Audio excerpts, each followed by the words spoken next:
Hello friends, मेरे channel पर आपका हार्दिक स्वागत है। आज की वीडियो हमारी एक स्टोरी रीडिंग की है, जिसमें हम स्टोरी के एक एक वर्ड को रीड करेंगे, उसका उच्चारण देखेंगे, प्रोनाउंसिएशन देखेंगे और उसका एक एक वर्ड का अर्थ भी लिखते चलेंगे। लिखने से वो अर्थ आपके दिमाग पे ज्यादा लंबे समय तक रहेगा। तो चलिए वीडियो को स्टार्ट करते हैं। आज का हमारा जो हेडिंग है, नेवर गिव अप होप। ठीक है, कभी भी। नेवर मतलब कभी नहीं। गिव अप होप मतलब हिम्मत।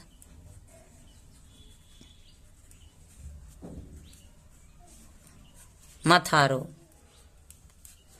कभी भी हिम्मत मत हारो। A boy failed twice in 10th class. एक लड़का फेल्ड यानी फेल हो गया,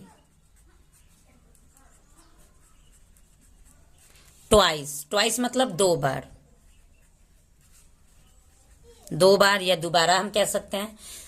इन में 10th मतलब 10वीं क्लास, कक्षा। एग्जामिनेशन परीक्षा। एक लड़का 10वीं क्लास की परीक्षा में फेल हो गया दोबारा, यानी एक बार फेल हुआ था, दोबारा फेल हो गया। हिज पेरेंट्स उसके माता पिता आस्क्ड हिम यानी उससे कहे या बोले, टू ट्राई कोशिश करने को, कोशिश करने को। वंस अगेन यानी एक बार फिर। उसके माता पिता ने उससे कहा कि एक बार और कोशिश कर लो। यानी कि एक लड़का था जो 10वीं क्लास में दोबारा फेल हो गया था। उसके माता पिता ने उससे कहा था कि दोबारा कोशिश कर लो, बट लेकिन बिकॉज ऑफ डिप्रेशन। लेकिन डिप्रेशन एक बीमारी है जिसमें हमारा मानसिक संतुलन बिगड़ने लगता है और हम कमजोरी के शिकार होने लगते हैं, यानी मानसिक रूप से कमजोर। हमारा हिम्मत हारने लगता है और हम आगे बढ़ने के लिए हमारे पास प्रेरणा नहीं बचता है। तो उसी समय को हम डिप्रेशन कहते हैं। जब हम कुछ करना चाहते हैं लेकिन नहीं हो पाता है, एक बार नहीं होता, दो बार नहीं होता है, तो हम डिप्रेशन में चले जाते हैं, यानी कि हम कोशिश करना छोड़ देते हैं। तो बिकॉज यानी कि डिप्रेशन के कारण the boy left his home. वह लड़का, लेफ्ट मतलब छोड़ दिया, अपना घर छोड़ दिया। He didn't know where to go. वह नहीं जानता था। डिडेंट नो मतलब नहीं, नो मतलब जानना होता है, नहीं जानता था। वेयर टू गो, वेयर मतलब कहाँ, टू गो मतलब जाना, कहाँ जाना है ये बात उसे नहीं पता थी। अचानक से कोई घर छोड़ के निकल जाएगा तो कैसे किसी को पता चलेगा कि मैं कहाँ जाऊं। और अभी जो न्यू बच्चे होते हैं उन लोगों को तो और भी नहीं पता होता है, अभी दुनियादारी देखे नहीं होते हैं। तो उसी प्रकार वो डिप्रेशन के कारण दो बार 10वीं में फेल होने के बाद वो जो घर से निकला तो उसे पता नहीं था कि मुझे कहाँ जाना है। ही जस्ट केप्ट वॉकिंग। वह बस, केप्ट वॉकिंग मतलब चलता गया। वह बस चलता गया। लाइक ए जॉम्बी, जॉम्बी की तरह चलता गया। अब जॉम्बी क्या होता है? तो जॉम्बी जैसे एक बंजारा नहीं होता है कि बंजारा बस इधर कभी रहेगा कभी उधर रहेगा, उसी तरह वो चलता गया। आफ्टर कवरिंग सेवरल माइल्स, कुछ मील की दूरी, कुछ मील की दूरी तय करने के बाद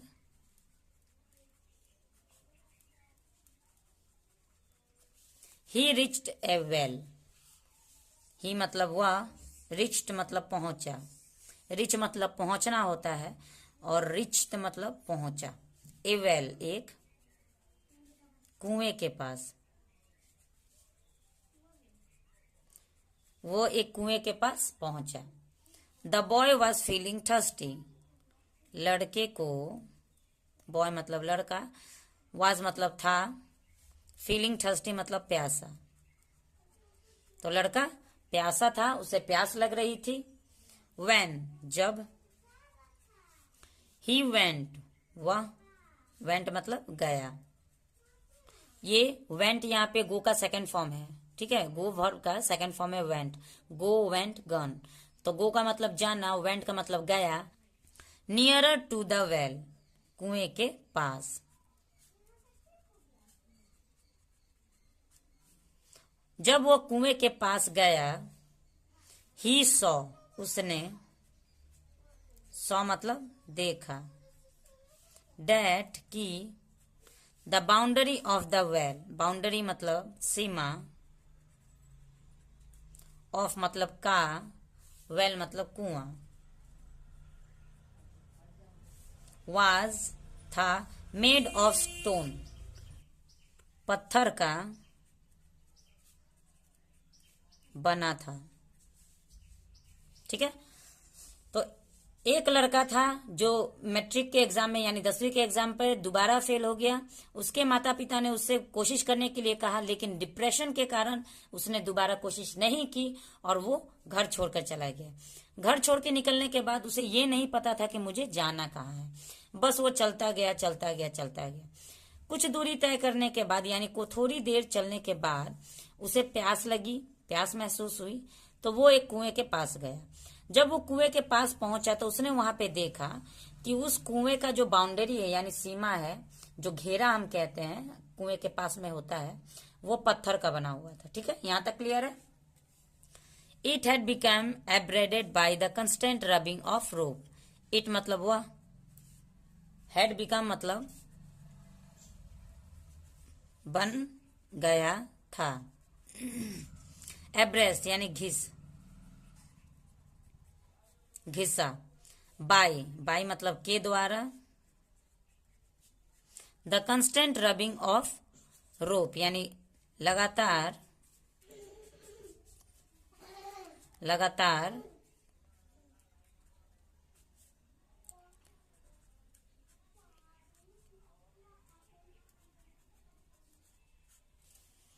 तो देखिए वो जो किनारा था, सीमा था, जो पत्थर का बना हुआ था, वो लगातार रस्सी की रगड़ से, ठीक है, लगातार रस्सी के रगड़ने से यानी कुएं में पानी डाल के रस्सी से खींच रहे, तो उसी पार्टिकुलर स्पेस पे किसी एक ही जगह पे लगातार रस्सी के रगड़ से वह घिसा हुआ बन गया था, यानी घिस गया था। वो पत्थर जो था वो तो एक जगह पे घिस गया था। ही थॉट, उसने सोचा, इफ अगर, दिस ऑर्डिनरी रोप यह मामूली रस्सी, कैन एब्रेड, कैन मतलब सकता है, एब्रेड मतलब घिस, ए स्टोन एक पत्थर, वाई कांट आई क्यों नहीं मैं, क्यों नहीं मैं बी सक्सेसफुल यानी सफल बन सकता। अब देखिए जब उसने देखा कि लगातार रस्सी के रगड़ से वो कुएं का जो पत्थर था वो घिस चुका है, तब उसके दिमाग में एक बात आई। उसने सोचा कि अगर ये मामूली रस्सी एक पत्थर को घिस सकता है तो मैं क्यों नहीं सफल हो सकता। If I keep on trying, अगर, आई मतलब मैं, कीप ऑन मतलब करता रहूं, ट्राइंग मतलब कोशिश, अगर मैं कोशिश करता रहूं तो मैं क्यों नहीं सफल हो सकता। जब एक मामूली सी रस्सी एक पत्थर को घिस सकती तो मैं तो इंसान हूं। ही रिगेन्ड हिज कॉन्फिडेंस, उसने अपने आत्मविश्वास, कॉन्फिडेंस मतलब आत्मविश्वास, उसने अपने आत्मविश्वास को बढ़ाया, एंड और आफ्टर ड्रिंकिंग वाटर, आफ्टर मतलब के बाद, ड्रिंकिंग मतलब पीने, वाटर मतलब पानी, फ्रॉम द वेल, फ्रॉम मतलब से, वेल मतलब कुआं। तो उसने अपने आत्मविश्वास को बढ़ाया, अपने अंदर आत्मविश्वास को जागृत किया और उस कुएं से पानी पीने के बाद ही रिटर्न्ड होम, वह घर वापस चला गया। वो घर, जो घर छोड़ के वो आ गया था, वो घर वापस चला गया। दैट ईयर, उस साल, ही स्टडीड, वह पढ़ा, हार्ड मतलब मेहनत से, एंड और पास्ड द एग्जामिनेशन, और सफल हुआ, एग्जामिनेशन मतलब परीक्षा में। ठीक है, तो उसके अंदर एक आत्मविश्वास जागृत हुई उस रस्सी को देख के कि अगर उस रस्सी में इतनी शक्ति है, इतनी ताकत है कि वो एक पत्थर को घिस सकती है, तो मैं क्यों नहीं जीत सकता। अगर मैं लगातार कोशिश करता रहूं तो मैं भी जीत सकता हूं। इसी उम्मीद के साथ वो घर वापस गया और उस साल वो बहुत ही मेहनत से पढ़ा, वो कड़ी मेहनत से उसने पढ़ाई की और परीक्षा में सफल आ गया। उसने परीक्षा पास कर दी, यानी दोबारा वो हारा था, 2 बार हारा था, लेकिन तीसरे बार अंदर एक आत्मविश्वास जब आ गई, दिमाग डिप्रेशन से निकल गया, उसके बाद वो परीक्षा में अव्वल आ गया। तो ये हम सबके लाइफ में होता है। ये कहानी सिर्फ एक कहानी मत समझिएगा, ये हमारे जीवन का सत्य है। हम कोई भी काम करने चलते हैं बहुत ही हर्षोल्लास के साथ, बहुत ही तेजी से हम कोई काम करने चलते हैं, लेकिन कुछ समय देने के बाद, उस काम में थोड़ा सा समय देने के बाद हम उस काम से मुंह मोड़ने लगते हैं। तो जब तक हम उस काम से प्यार नहीं करेंगे तब तक हम सफल नहीं हो सकते, क्योंकि जबरदस्ती किया हुआ काम कभी भी सफलता की ओर नहीं ले जाता है। ठीक है, तो इसी उम्मीद के साथ मिलते हैं नेक्स्ट वीडियो में एक और इंटरेस्टिंग टॉपिक के साथ। तब तक के लिए thanks for watching the video and have a nice day.